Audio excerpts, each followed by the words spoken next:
Hello guys! Welcome back to my channel, and for today's video, share ko po sa inyo kung kailan nga ba ang inyong qualifying period kung ang inyong due date or EDD is on April 2026, May 2026, and June 2026.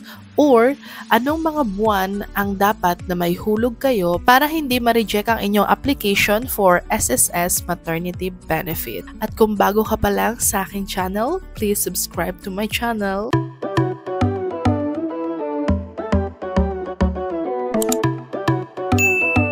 So disclaimer lang po, this video is based from my own experience and based from my own research. So again, ang isi-share ko po sa inyo is for voluntary contributor and self-employed contributor.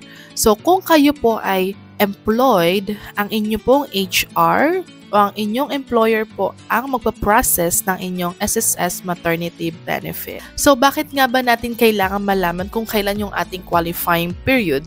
Para po hindi po tayo ma-reject sa ating application at para hindi din po tayo ma-late payment. So late payment is equal to rejection.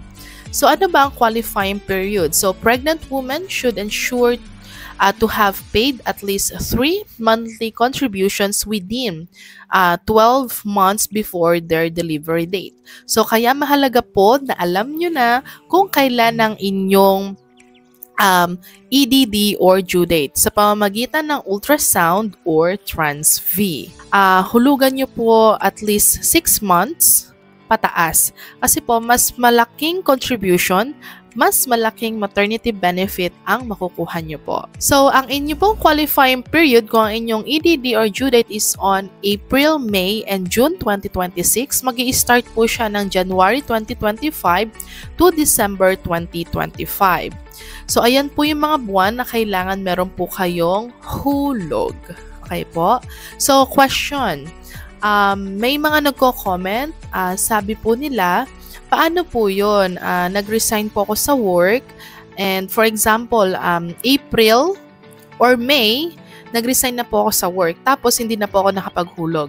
So, ibig sabihin meron kang contribution ng January 2025 hanggang May 2025. So, 5 months na yon. Ano po? So, goods na yon, qualified ka na sa SSS Maternity Benefit. Kailangan nyo lang na pumunta kayo sa SSS office at mag-voluntary contribution po kayo. So, para ma-change din po yung status nyo from employed to voluntary.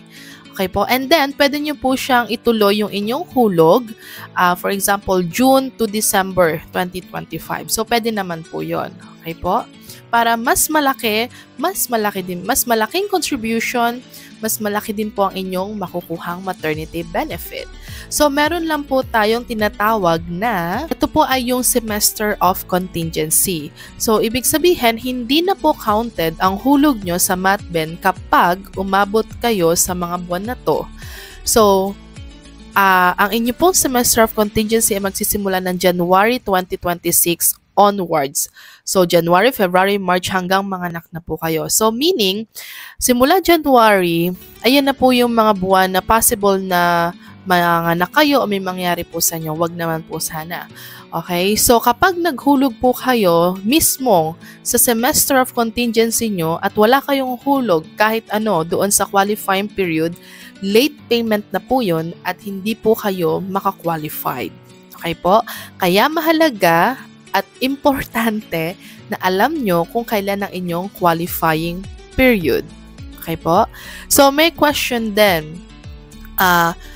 Mas maganda, mas maaga. Okay po? So, ngayon ay July 2025 pa lang. So, hindi pa naman po December. Kasi sabi kanina hanggang December.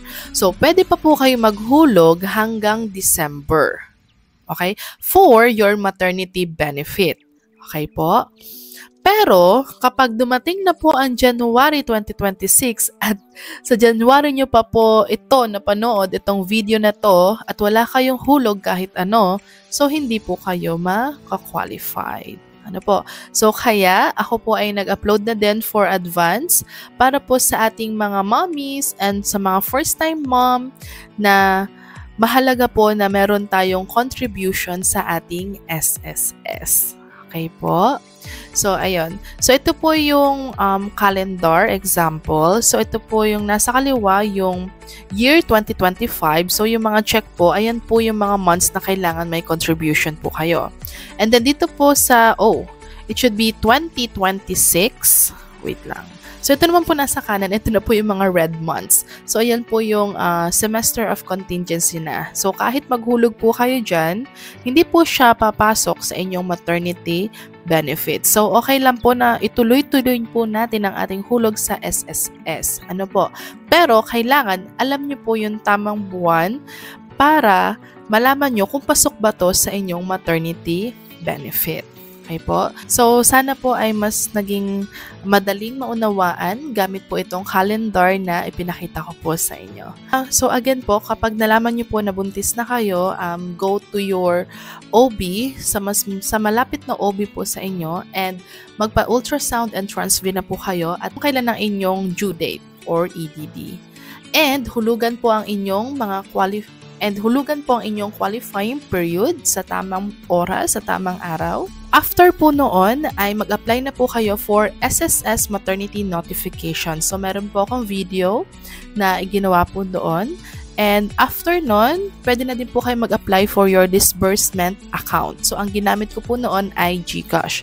So, kailangan lang po tama yung pangalan nyo, mag-apares yung pangalan nyo sa GCash and sa SSS. So, nung time ko po ay single pa po ako doon sa aking SSS. Kasi po, hindi pa ako nakakapagpa-change status, pero married na po talaga ako. Pero, sakto, yung aking GCash, yung pangalan ko po doon ay single pa rin. So, nag-match siya. So, yun po yung aking ginamit. So, na-approved naman po siya. So, i-share ko lang din po yung sa friend ko. Married na yung GCash name niya. Tapos, ang kanyang SSS ay single pa. So, nag-try siya kung papasok. So, na-reject siya. So, ayun, another days na naman ang waiting. Nagpa-change status muna siya sa SSS and then tsaka pa ulit siya nag-apply ng disbursement account. So, kaya mas maganda po na i-double check na po natin agad lahat ng mga names or any papers and requirements para hindi po mas matagal yung pag-iintay po natin. Kasi doon po talaga nagtatagal. Ano po? And your maternity, kapag okay na po lahat, so intayin nyo na lang po na mga anak kayo. And then, yung po kasama nyo sa hospital or sa lying-in, sila po yung mapaprocess ng documents nyo and documents ni baby. Okay po? So, meron din po akong video on ano po yung ginawa kong process. And again, ako po ay normal delivery. So, sa normal delivery po, ang kailangan nyo lang po ay yung birth certificate ni baby na merong stamp ng munisipyo. And then, kailangan po siya ay certified true copy and your receipt. So, may babayaran po kayo sa munisipyo, kukuha po kayo ng resibo, okay lang po kung ang nakapangalan ay ang asawa nyo or kung sino man pong kukuha. Okay lang po yun. Ano po, mahalaga po ay meron po kayong resibong ipapakita. And sa pag-scan naman po ng documents, meron din po akong video. Ilalagay ko lang po yung link sa comment section. Lahat po ng video para po makatulong po sa inyo, lalong-lalo na sa ating mga first-time mom.